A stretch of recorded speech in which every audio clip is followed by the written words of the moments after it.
The Spin-off Podcast Network.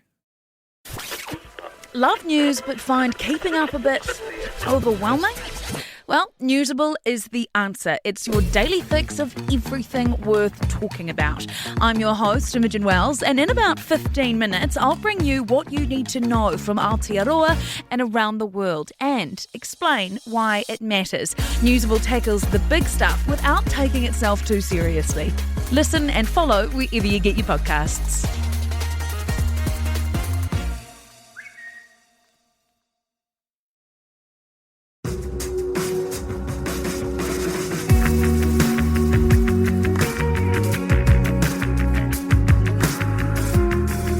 You're listening to Business is Boring, a podcast that reckons it's anything but. Business is Boring is brought to you by Spark Lab, offering inspiration and practical advice to help businesses find their edge. To hear more about Spark Lab, including details about the latest events, workshops, and business tools, visit sparklab.co.nz. And now, here's your host, Simon Pound.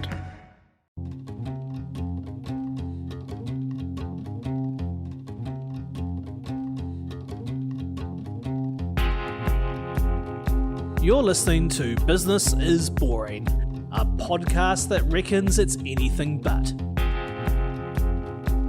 Business is Boring is made by The Spin-off with help from Callaghan Innovation.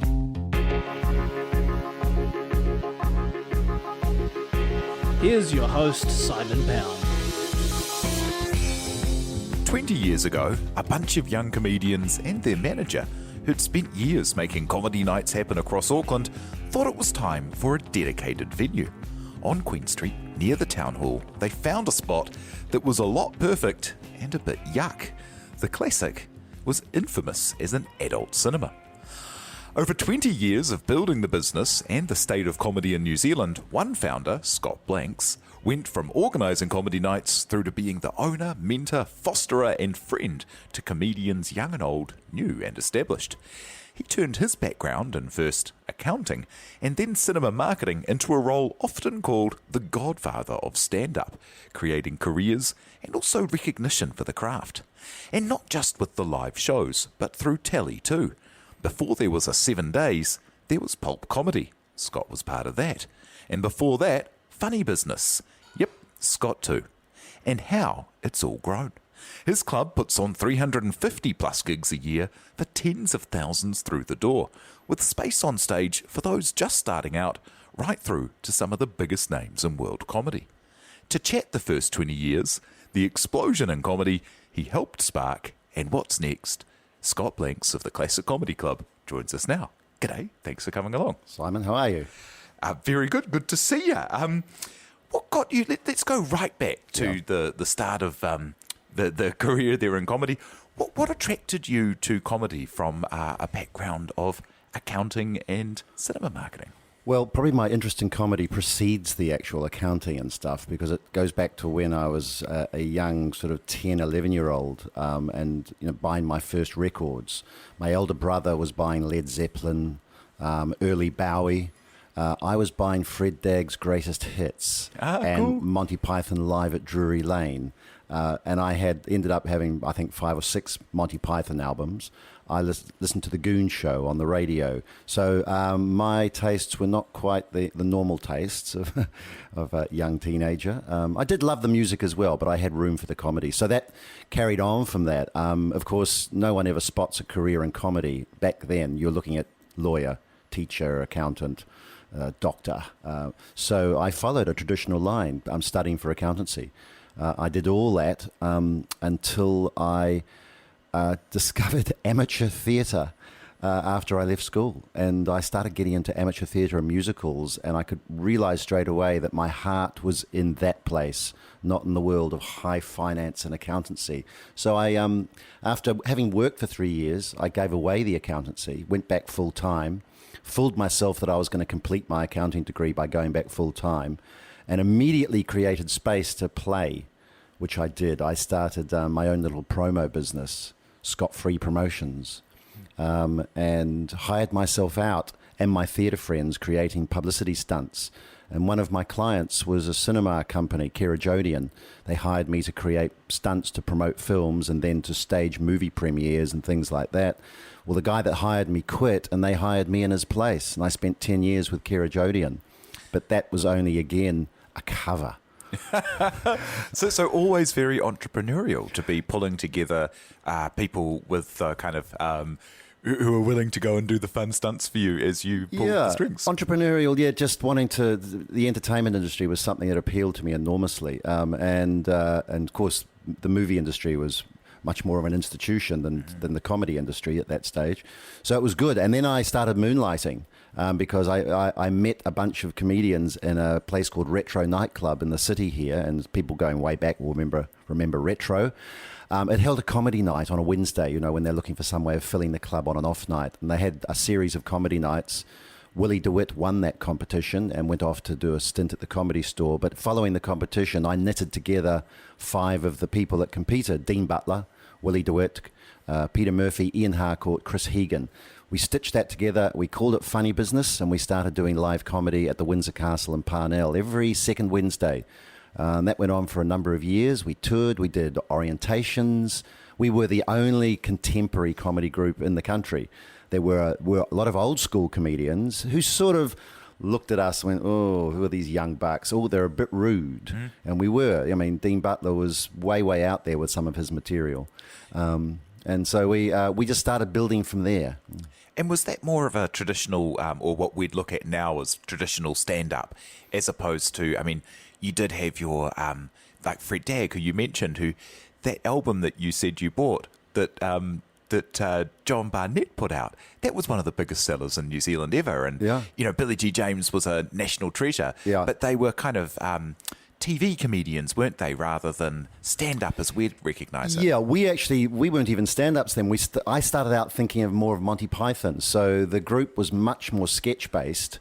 The problem when you're doing live sketch is that you have these yawning big gaps between sketches that you go, what are we going to do there? We have to go and change costumes. And the simple solution was, we said, well, overseas they have those stand-up comedians. Each of you has to come up with an alternative, so alter ego, and each of them did come up with a solo stand-up act that was an alter ego. I didn't really keep up with them, and then Willie and Dean contacted me and said, look, we've hooked up with these other guys who have moved to Auckland. There was a comedy group called Facial DBX who'd come out of Massey University, and there were 4 or 5 of them, plus the Corbett brothers, Jeremy and Nigel, plus Alan Bro, plus Kevin Smith, the actor. Mm-hmm. And so Willie and Dean approached me and said, look, these guys have started doing these comedy nights at Kitty O'Brien's once every 6 weeks. And I went, well, why once every 6 weeks? Oh, because they have to write a new show each time. And I went, why? Why don't you perform the same show every week? And it was like, so they invited me into this group going, look, we hear what you're saying. How do we go about this once a week scenario? Where are we going to find a fresh audience every week? And that was my job. I was fill it man. I had to fill the room with people and promote the shows for them.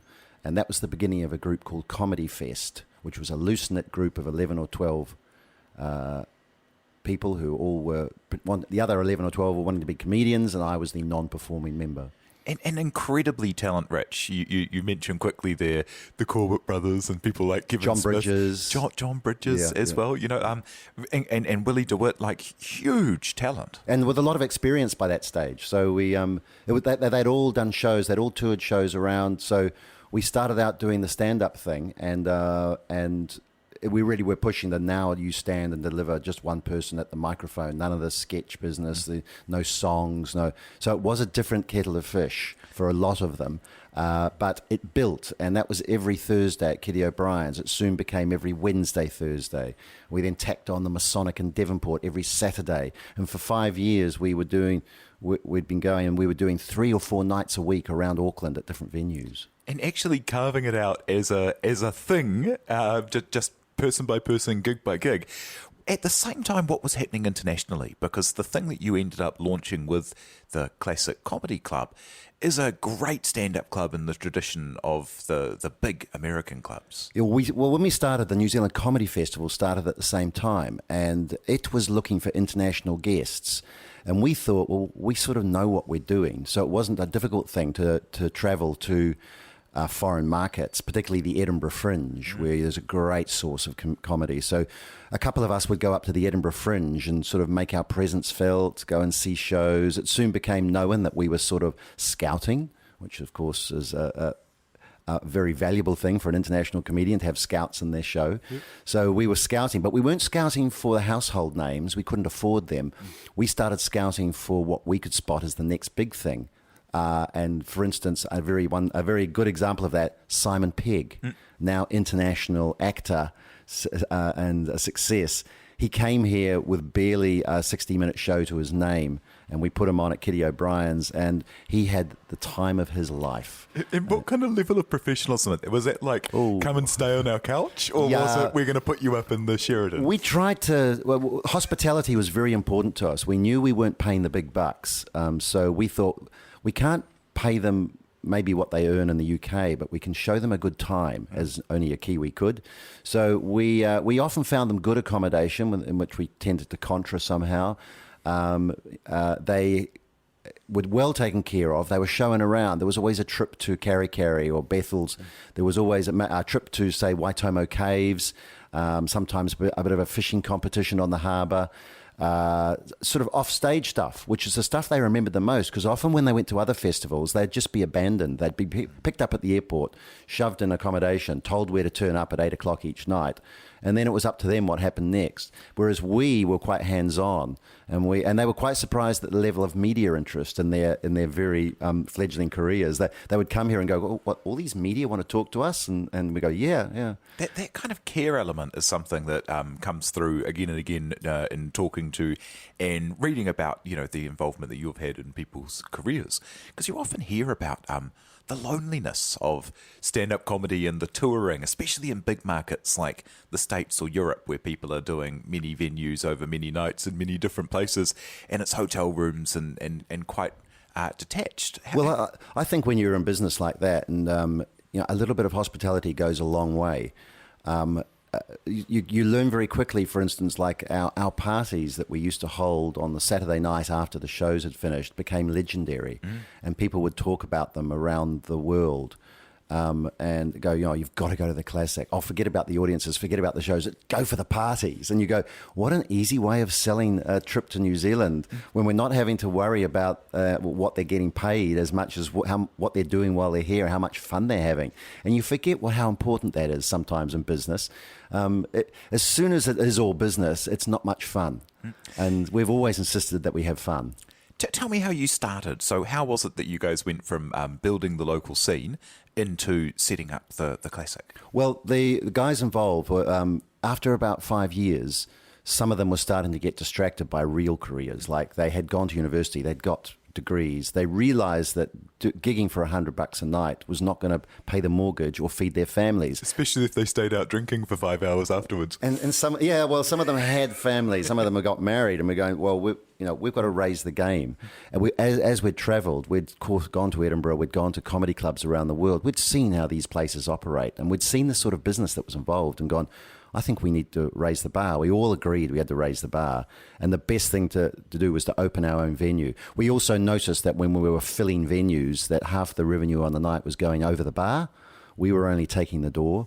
Probably if we had negotiated harder, we could have had a piece of that action. But no, we realised that maybe we needed to open our own venue. And then it became a bit of a search.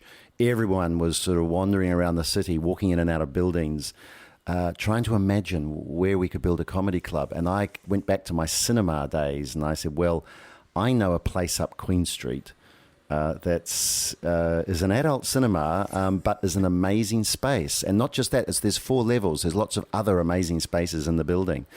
And we did a bit of investigation, and we realised it was a city council property, and that the person who was sort of leasing it was paying a peppercorn rent. And so we approached the council and said, look, you've got a porn cinema as one of your tenants. How about we take over that building and raise the moral bar and put a comedy club in there? One of the only times that comedians have been able to do that, I'll bet. Yeah. We're a step up. And what was it like? Was it, because it even just like, it sounds pretty mank. What was it like getting very in there? mank. One does not spend a lot of money on maintaining a porn cinema. So we had the legendary stories of, taking up the carpet in the main room. Interesting. We tried to roll it up, but with gloves. Well, we had gloves, and we all had masks and gloves on. Not just because of the building was so old. Yeah. God knows what was existing in that building. But we did try and roll the carpet up, but it snapped. And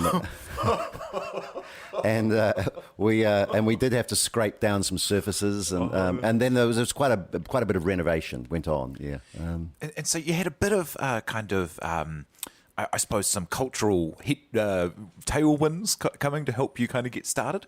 But what was it like, undercapitalised, everyone in together, to actually build an audience for a club, pay the rent every week? Well, the good thing is we had been doing comedy 3 or 4 nights a week elsewhere. So we dragged all that business into the Classic, and closed down the other gigs like Kitty O'Brien's. So that focused our business there. We did notice very quickly that we really had raised the bar. We had some successes. We had great successes during the comedy festival, and then we had these massive slow patches. And we got to the end of 3 years and went, there were still bills to pay from opening the club, 3-year-old bills. There was a debt to the IRD, the usual things that happen in the first 3 years of business, where we had tried to comply with everything you have to comply with, but we were short. And maybe we also looked around and said maybe too many chiefs, and we had plenty of Indians, but just too many of us trying to make a go of it. And really by this stage there were others had mortgages, families and commitments, and they said, look, we can't be taking these risks. We're now feeling exposed as shareholders, as directors. I was probably the loosest one, and I just went, look, well, I haven't got a family, I've got no commitments, I've got bugger all money, but I'm prepared to run with this. So at the end of 3 years, we had to do the good old voluntary liquidation. And the shareholders, including myself, had to give up our shares and our shareholding.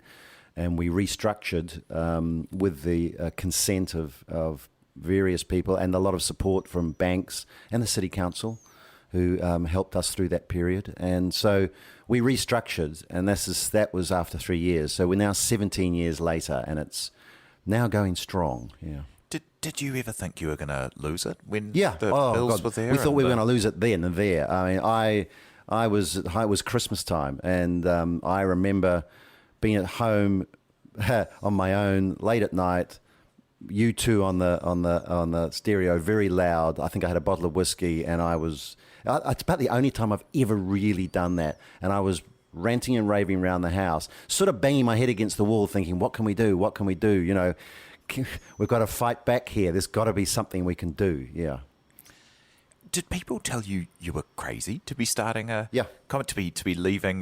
Because looking after marketing for a movie company, they were hugely influential, glamorous job, and chucking it all in to open a comedy club and a porn cinema. Yeah, but there's nothing like the power of doing it yourself, having your own business. If I could have made my own movies or whatever and exhibited my own movies or whatever, I probably I would have done that, but I wasn't that way inclined. It's a very powerful thing being in business for yourself, being on the edge, going, well, it's only up to me and the others that are involved, and that's a good space to be. It's yin and yang though, with the power that comes from that is the risk. But it's great to be there, to be on that edge and fighting those battles. Where's the next audience coming from? And really looking hard at what's making New Zealand laugh. How can we appeal to our audiences more? And how to find comedians. That's probably the most exciting part of my job, is that my club can't survive, the industry can't grow without new talent. And so we have spent 20 to 25 years constantly looking for new talent. Let's look at some of the ways that you do that, because with the raw talent comedy nights, you're bringing in new comedians. You also do classes and go out and do outreach. Is that right? Yeah, the New Zealand Comedy Festival Trust runs the class comedians, and that has become an invaluable source of new comedians because they go into schools around comedy festival time. They run courses, and then they select a couple of students from each school to join a more intensive course during the festival, and they put on a show as well. And some of the people that have come out of that, Rhys Mathewson, Rose Matafeo, was a class comedian. James Roque was a class comedian. Just recently, my winner of the 2017 Raw Comedy Quest, Ruby Esther, she was a class comedian. All of these people are going on to have careers in comedy, and they came from the class comedians course. We also run the Raw Comedy every Monday, which means it's open access to anyone out there. And the key to getting them is by having our own winners. So, you know, we can point to Di Henwood and Ben Hurley and all these guys who came through the original Raw Comedy. I mean, Paul Ego was a competitor in the very first Raw Comedy Quest 24 years ago. So there you go. There's a good example of someone who started at the beginning and where they are now.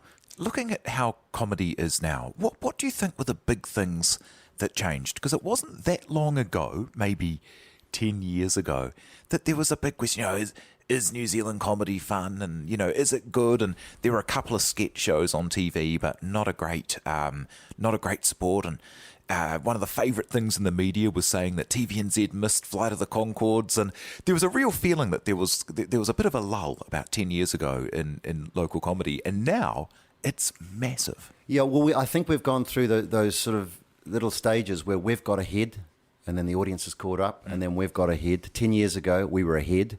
We knew we had everything we needed to. Maybe the audiences hadn't quite got there. When we first opened the club, we would put on shows, and we've always just advertised the lineup. We've never really hung our hat on the names of the performers in the show, and I think that was intentional to say, look, it's not about who's in the show. It's about the venue and about the shows. Come along and see the shows. You're coming along to a Raw night, you'll see new comedians. No, you're not going to know any of them. Big Wednesday's Fresh Comedy Night. You know, it's going to be pros that you know, trying out new material. We're not going to promise you who's going to be on stage. That's not what the show is about.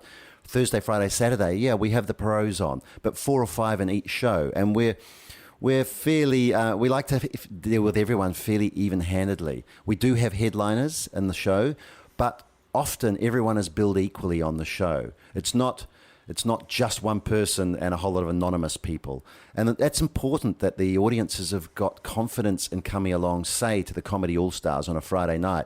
And they might say, let's go to the Classic and see the All-Stars. Who's on? Doesn't matter. It's always good. That's a really important factor, as opposed to someone going, I'm not going to go till I know who's on, and I'm not going to go unless Di Henwood is on.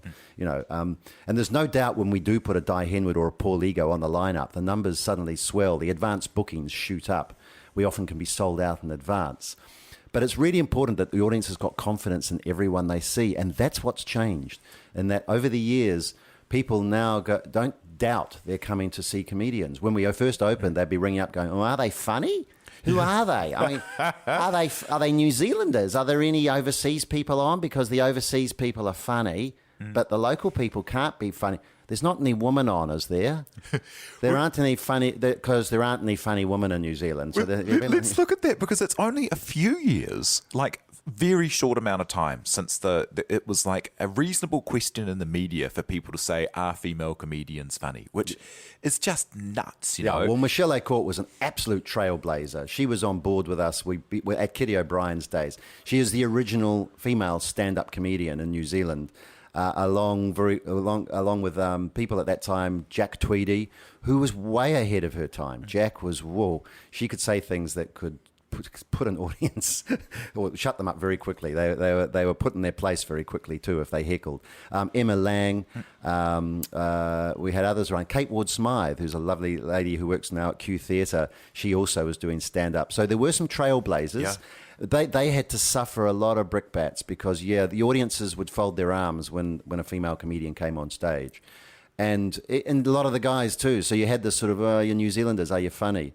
That perception took a long time to change. After the club opened, people went, oh, okay, we do have our own comedy club now. That says something.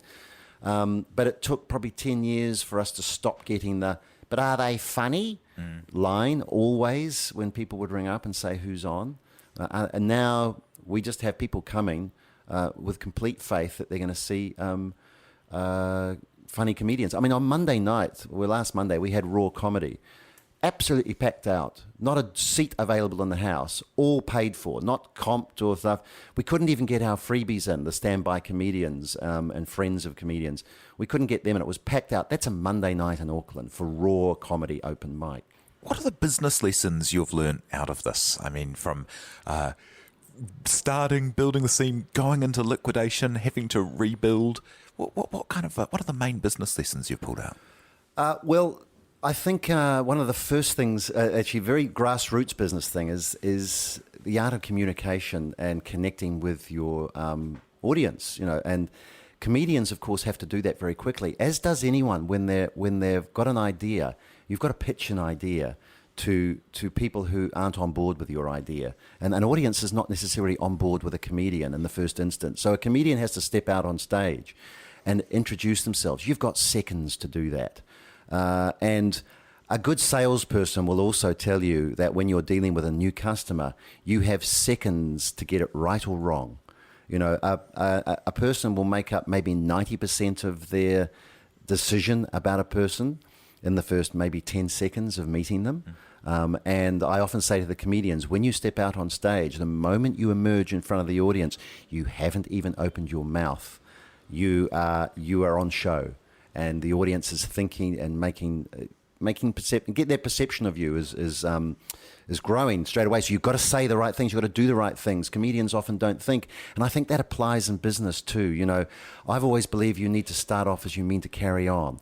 When we've been approached so many times by companies like Grab One and all the discount voucher companies that have come and gone over the years, coupon companies, they've approached us and said, what are your slow nights? Where are your gaps? We could fill your off nights. We could fill the nights you're not open. And I've said straight away, I want no perception in the marketplace that my venue or that stand-up comedy is a discount entertainment. You're not going to get 50% off my brand or my comedy. New Zealand is not about discount. We do quality. If we wanted to, we'd hire a 10,000 seat auditorium and discount 50% of the seats and fill it cheaply, but of course pay. But that's not what we're about. And I believe that's very important. I'm not a trained brand man at all, but I'm precious about my brand and I love it. And I'm certainly not going to run it down in that way. And I think it's very important that companies, particularly those companies that are run with passion by the person that maybe thought of the idea and started it, not to be fooled into thinking that bigger is better. People often say, oh, look, you're sold out. Get a bigger venue. And I go, sometimes it's better to be turning people away. It creates a perception of quality, and also it makes you more valuable when people can't buy a seat, as opposed to everyone being able to buy a seat. So I like the idea of being a boutique quality. It fits the New Zealand market, I think. There are some very big players in the business world, in the entertainment world, very big comedians filling Vector Stadium. None of that ever affects my business anymore. Once upon a time, people would say, oh, God, Billy Connolly's playing the Vector. You'll be quiet tonight. And we actually might have been quiet. Not anymore. That when those people come here, they just create more demand for what the Classic offers. So it's important in business to hold on to your dream and don't think that bigger is better.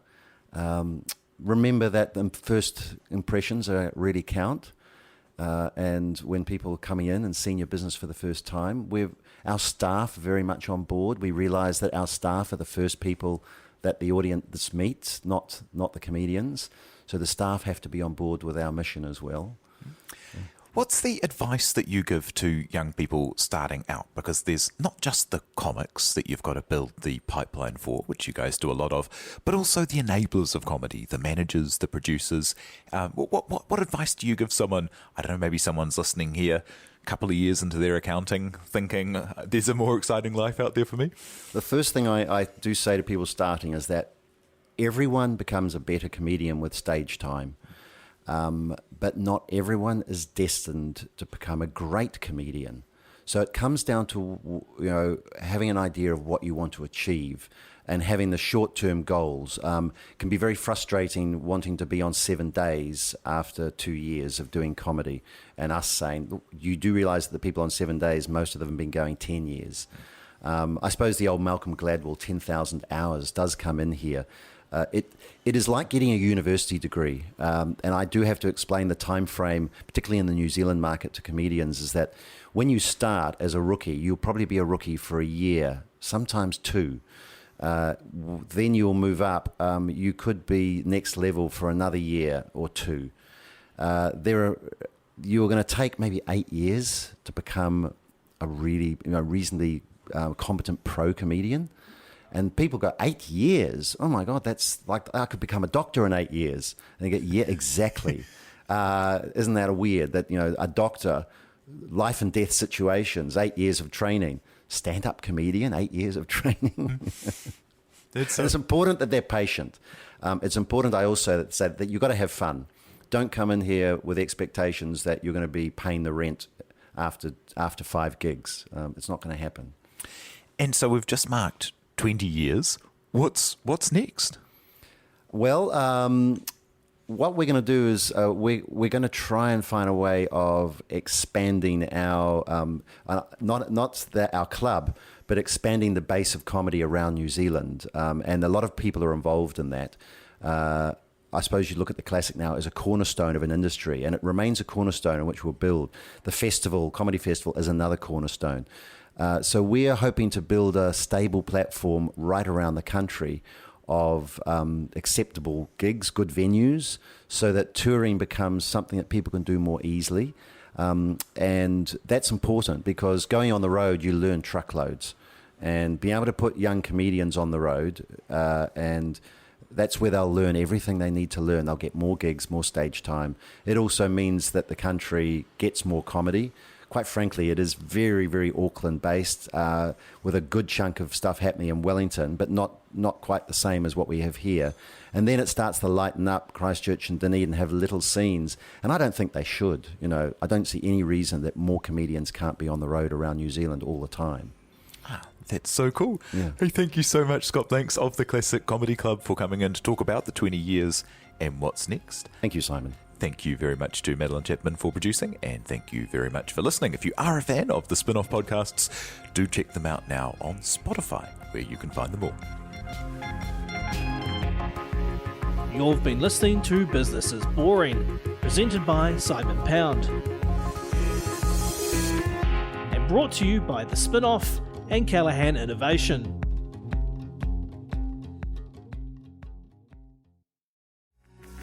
From the Spin-Off Podcast Network, that was Business is Boring, brought to you by SparkLab. Make sure you're following Business is Boring wherever you get your podcasts. And for more information on SparkLab, visit sparklab.co.nz.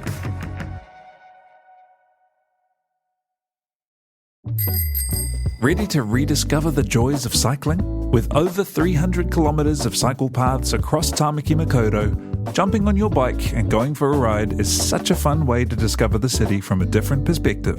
Cycling is getting more and more popular across Auckland, so now's a great time to join the hype and give cycling a go. Head to at.govt/cycling to find your nearest cycleway today. The Spin-Off Podcast Network.